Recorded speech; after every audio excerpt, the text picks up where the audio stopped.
in those who say they're against abortion trying to defund an organization that works so hard to prevent them.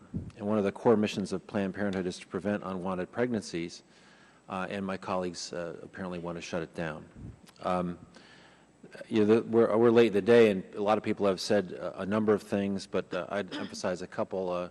We were called out as taxpayers here, and I'm a taxpayer too. And I want you to know that I appreciate what Planned Parenthood has done to prevent STDs, to give cancer screenings to low-income women, and to provide contraceptive care. All of those things save us money as taxpayers, and I think that should be not lost on us. People have commented that the person who made the video is not here. In my experience in law, that would be an important witness, but that's been covered.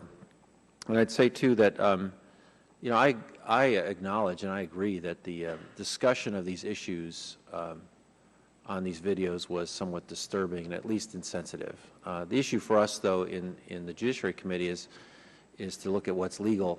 And just on that point, I don't think anything today has shown that there's been something illegal here. And if you wanted to test that, you could ask the opponents if they would agree that there was a schedule of the amounts that they would agree was reimbursement as opposed to profit. And they would never agree that $30 was the right number or $50 was the right number, because that's really not what's at issue here. The legality of this is not at issue. This is an issue about abortion, a choice, contraception, and everything but legality. I'd also observe that Planned Parenthood has not been accused of committing fraud, violating licensing laws, violating the Medicaid statute. So there is a legal issue with respect to carving them out from Medicaid. And that's been litigated in a number of states because any provider may provide these kinds of care unless they're found to have violated these laws.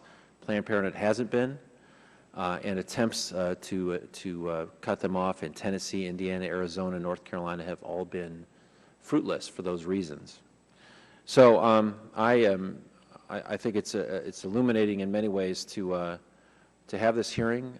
I think it hasn't really been about legality. It's been about a much broader issue, an issue I think we all thought would have been settled 40 years ago, that these are decisions that are very, very difficult for families, and my colleague just shared his, and gosh, what a thing to have to go through. But they are not decisions ultimately that should be made by a government. They're decisions that should be made by a woman in consultation with her doctor and in consultation with her family.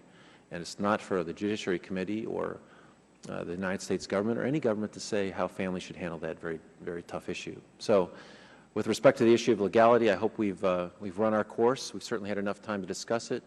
I don't think we've found what legality would justify any further discussion on this, and I hope we can move forward. And I'll yield back.